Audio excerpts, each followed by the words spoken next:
मुख्यमंत्री देवेंद्र फडणवीस आज नागपुरात जनता दरबार घेत आहे आणि हैदराबाद हाऊस म्हणजेच जो नागपुरातील मुख्यमंत्री सचिवालय आहे त्या ठिकाणी मोठ्या संख्येने लोक मुख्यमंत्र्यांच्या जनता दरबारसाठी पोहोचल्याचे आपल्याला पाहायला मिळत आहे।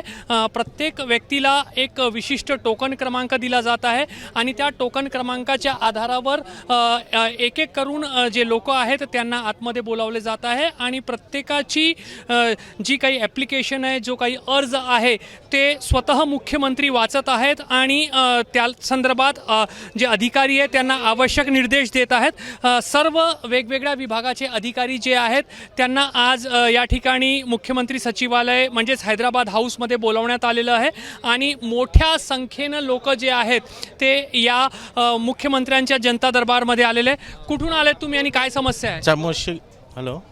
चामोशी जिल्हा गडचिरोलीहून आलेलो आणि आमचे अगरबत्ती प्रकल्पामध्ये घोटाळा झालेला आहे त्याची चौकशी लावण्यासाठी आम्ही आलेलो आहोत। ताई तुम्ही लोक कुठून आलात?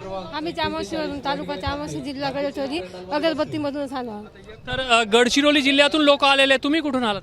मी नागपूरहूनच आलेलो आहे आणि माझा बेजनबाग लेआउटच्या लीजबद्दलचं प्रकरण आहे। तुम्ही कुठून आलात? नागपूरहून जयवंतनगरहून आलेलो आहोत। अतिक्रमण विषय अर्ज द्यायचा आहे। तर अशा पद्धतीने फक्त नागपूर जिल्हाच नाही तर विदर्भातील वेगवेगळ्या भागातून लोक जे आहेत ते मुख्यमंत्र्यांच्या या जनता दरबारमध्ये पोहोचलेले आहे। जे विशिष्ट टोकन क्रमांकपर्यंतचे लोक आहेत त्यांना आत घेण्यात आलं आहे आणि त्याच्यानंतर पुढचे जे टोकन आहेत ते लोक बाहेर थांबलेले आहेत। थोड्या वेळानंतर पोलीस त्यांनाही आतमध्ये घेतील।